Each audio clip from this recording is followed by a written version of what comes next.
others mean.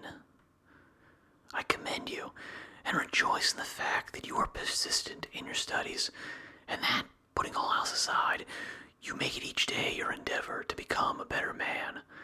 I do not merely exhort to you to keep at it, I actually beg you to do so.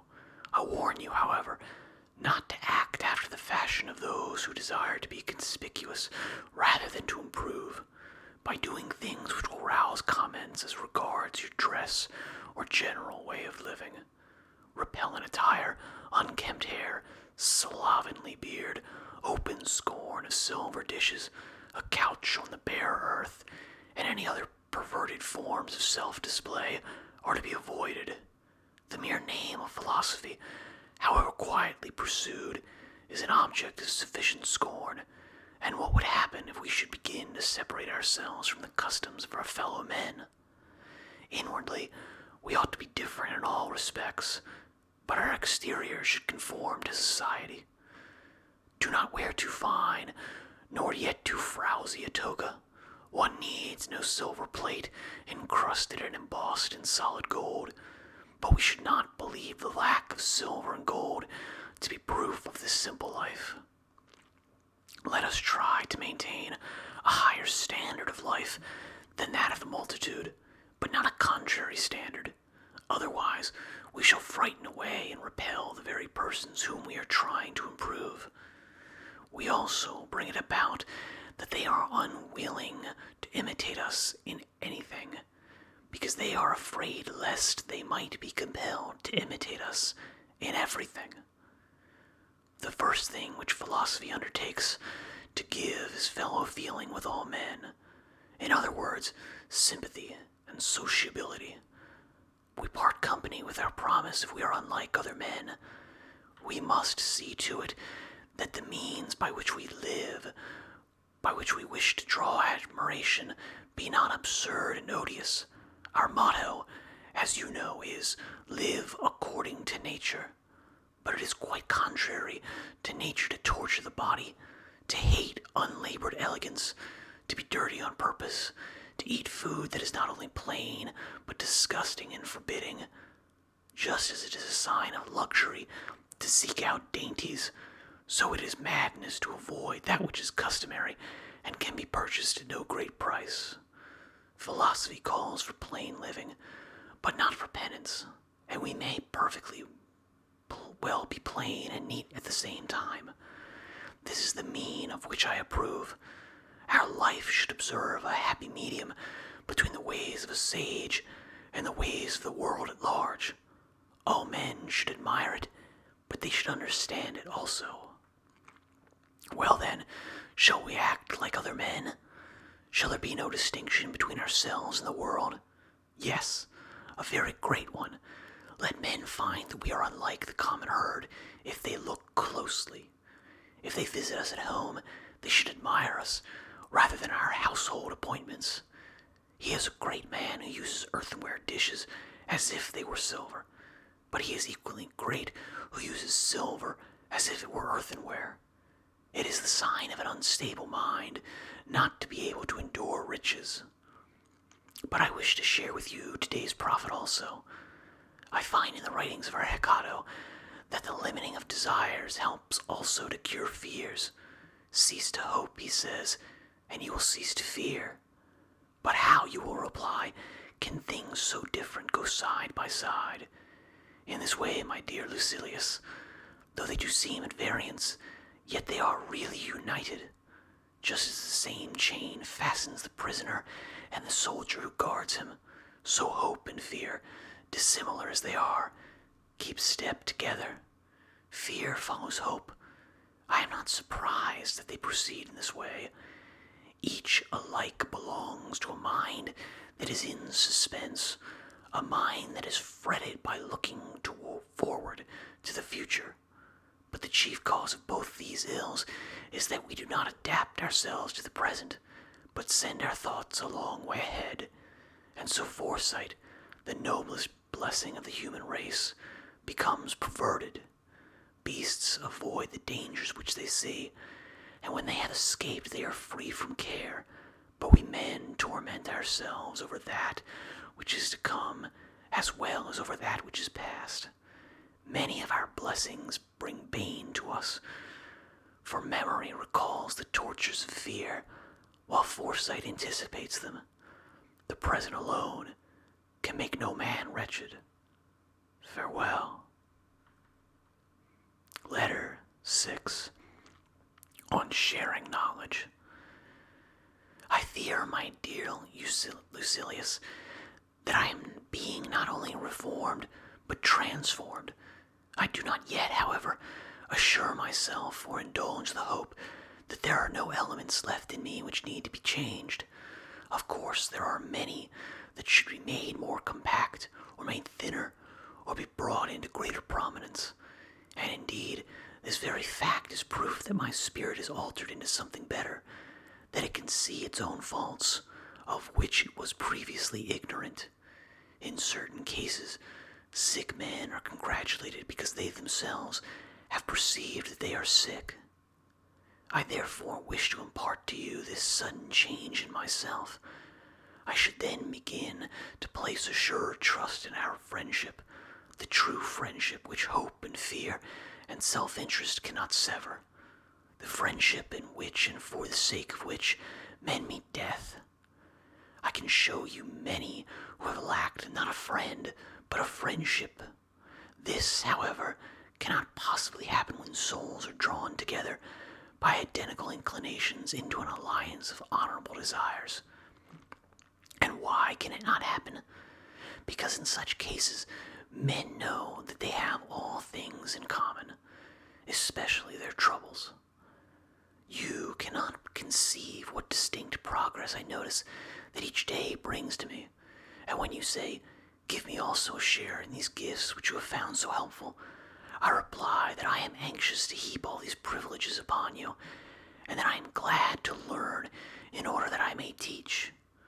Nothing will ever please me, no matter how excellent or beneficial, if I must retain the knowledge of it to myself. And if wisdom were given me under the express condition that it must be kept hidden and not uttered, I should refuse it. No good thing is pleasant to possess without friends to share it. I shall therefore send to you the actual books, and in order that you may not waste time in searching here and there for profitable topics, I shall mark certain passages, so that you can turn at once to those which I approve and admire. Of course, however, the living voice and the intimacy of a common life will help you more than the written word. You must go to the scene of action, first because men put more faith in their eyes than in their ears, and second, because the way is long if one follows precepts, but short and helpful if one follows patterns. Cleanses could not have been the express image of Zeno if he had merely heard his lectures. He shared in his life, saw into his hidden purposes, and watched him to see whether he had lived according to his rules. Plato, Aristotle, and the whole throng of sages who were destined to go each his different way derived more benefit from the character than from the words of Socrates. It was not the classroom of Epicurus, but living together under the same roof, that made great men of Metrodorus, Harmachus, and Polyaenus. Therefore, I summon you, not merely that you may derive benefit, but that you may confer benefit, for we can assist each other greatly. Meanwhile, I owe you my little daily contribution. You shall be told what pleased me today in the writings of Hecato. It is these words: "What progress, you ask, have I made? I have begun to be a friend to myself." That was indeed a great benefit. Such a person can never be alone. You may be sure that such a man is a friend to all mankind. Farewell. Letter 7. On crowds. Do you ask me what you should regard as especially to be avoided? I say, crowds, for as yet you cannot trust yourself to them with safety. I shall admit my own weakness, at any rate, for I never bring back home the same character that I took abroad with me. Something of that which I have forced to be calm within me is disturbed. Some of the foes that I have routed return again, just as the sick man, who has been weak for a long time, is in such a condition that he cannot be taken out of the house without suffering a relapse. So we ourselves are affected when our souls are recovering from a lingering disease. To consort with the crowd is harmful. There is no person who does not make some vice attractive to us, or stamp it upon us, or taint us unconsciously therewith. Certainly, the greater the mob with which we mingle, the greater the danger. But nothing is so damaging to good character as the habit of lounging at the games, for then it is that vice steals subtly upon one through the avenue of pleasure. What do you think I mean? I mean that I come home more greedy, more ambitious, more voluptuous, and even more cruel and inhuman, because I have been among human beings. By chance, I attended a midday exhibition, expecting some fun, wit, and relaxation, an exhibition at which men's eyes have respite from the slaughter of their fellow men, but it was quite the reverse. The previous combats were the essence of compassion, but now all the trifling is put aside, and it is pure murder. The men have no defensive armor. They are exposed to blows at all points, and no one ever strikes in vain. Many persons prefer this program to the usual pairs, and to the bouts by request. Of course they do. There is no helmet or shield to deflect the weapon. What is the need of defensive armor or of skill? All these mean delaying death. In the morning, they throw men to the lions and the bears. At noon, they throw them to the spectators.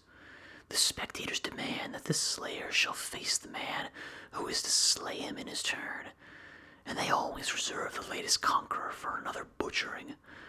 The outcome of every fight is death, and the means are fire and sword. This sort of thing goes on while the arena is empty. You may retort, but he was a highway robber. He killed a man. And what of it? Granted that as a murderer, he deserved this punishment. What crime have you committed, poor fellow, that you should deserve to sit and see this show? In the morning they cried, kill him, lash him, burn him. Why does he meet the sword in so cowardly a way?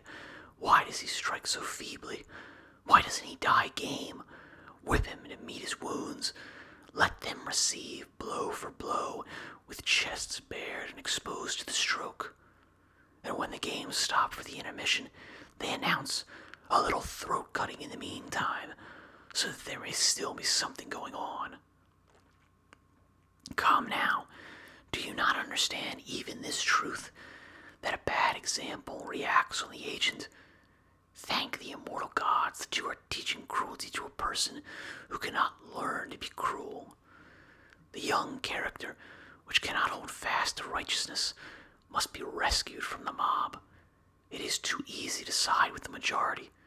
Even Socrates, Cato, and Laelius might have been shaken in their moral strength by a crowd that was unlike them.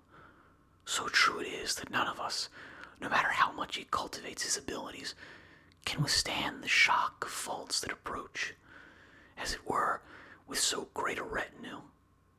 Much harm is done by a single case of indulgence or greed. The familiar friend, if he be luxurious, weakens and softens us imperceptibly. The neighbor, if he be rich, rouses our covetousness. The companion, if he be slanderous, rubs off some of his rust upon us, even though we be spotless and sincere. What then do you think the effect will be on character when the world at large assaults it? You must either imitate or loathe the world. But both courses are to be avoided. You should not copy the bad simply because they are many, nor should you hate the many because they are unlike you. Withdraw into yourself as far as you can. Associate with those who will make a better man of you. Welcome those whom you yourself can improve. The process is mutual, for men learn while they teach. There is no reason while pride in advertising your abilities should lure you into publicity, so that you should desire to recite or harangue before the general public. Of course, I should be willing for you to do so if you had a stock in trade that suited such a mob. As it is, there is not a man of them who can understand you. One or two individuals will perhaps come in your way, but even these will have to be molded and trained by you so that they will understand you. You may say, "For what purpose did I learn all these things?" But you need not fear that you have wasted your efforts. It was for yourself that you learned them. In order, however, that I may not today have learned exclusively for myself, I shall share with you 3 excellent sayings of the same general purpose, which have come to my attention. This letter will give you one of them as payment of my debt. The other 2 you may accept as a contribution in advance. Democritus says, "One man means as much to me as a multitude, and a multitude only as much as one man." The following also was nobly spoken by someone or other, for it is doubtful who the author was.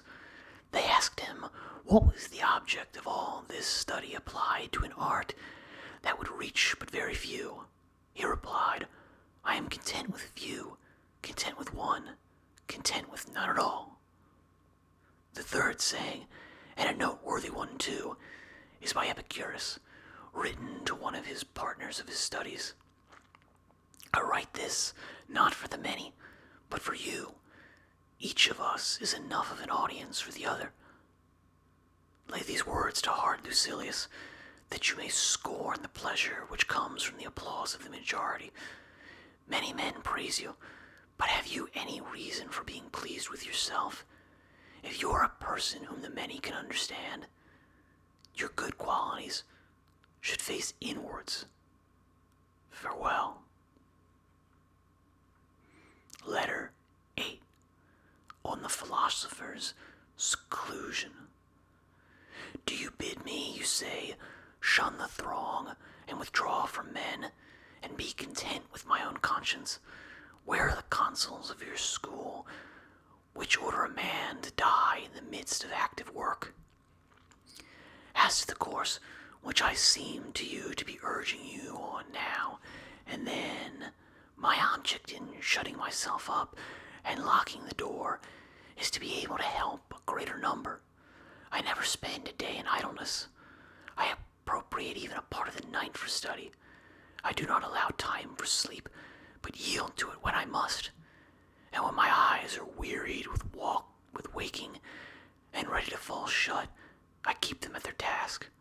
I have withdrawn not only from men, but from affairs, especially from my own affairs. I am working for later generations, writing down such ideas that may be of assistance to them. There are certain wholesome counsels which may be compared to prescriptions of useful drugs. These I am putting into writing, for I have found them helpful in ministering to my own sores, which, if not wholly cured, have at any rate ceased to spread.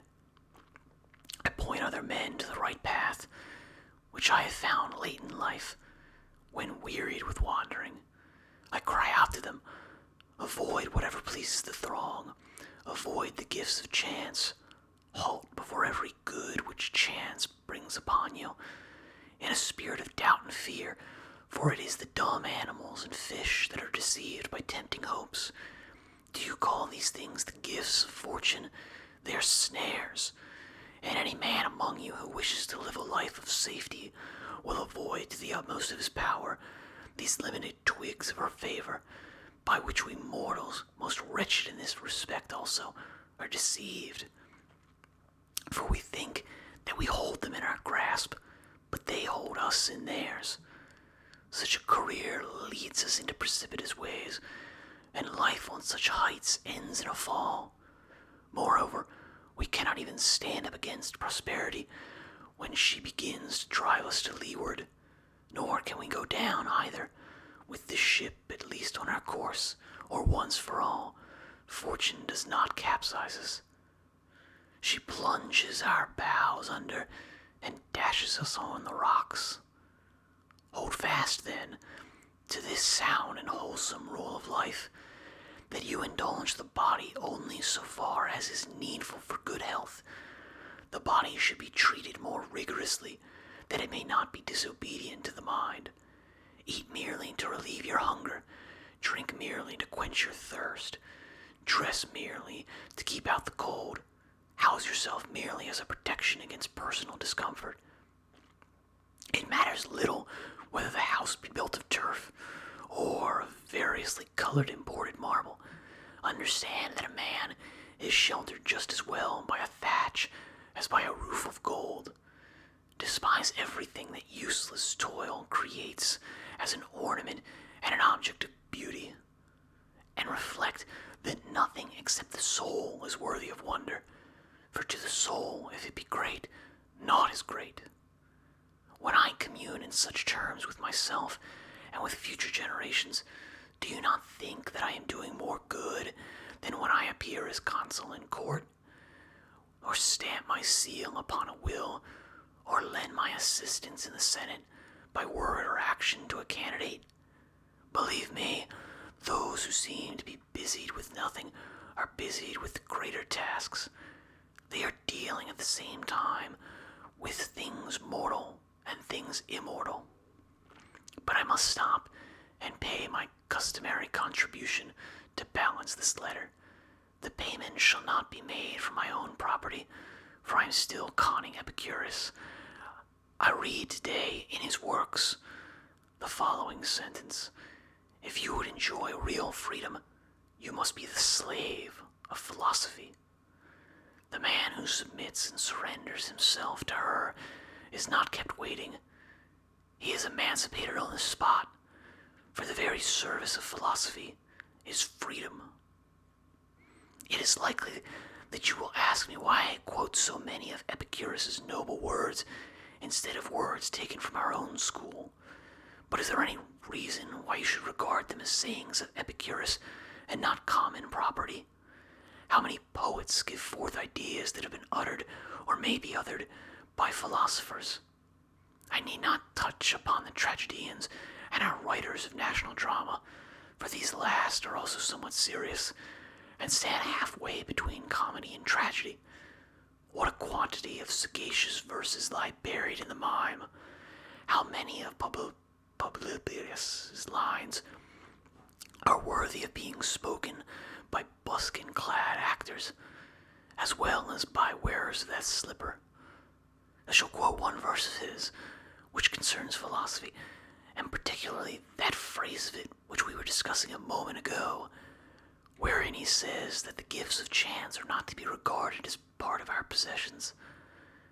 Still alien is whatever you have gained by coveting.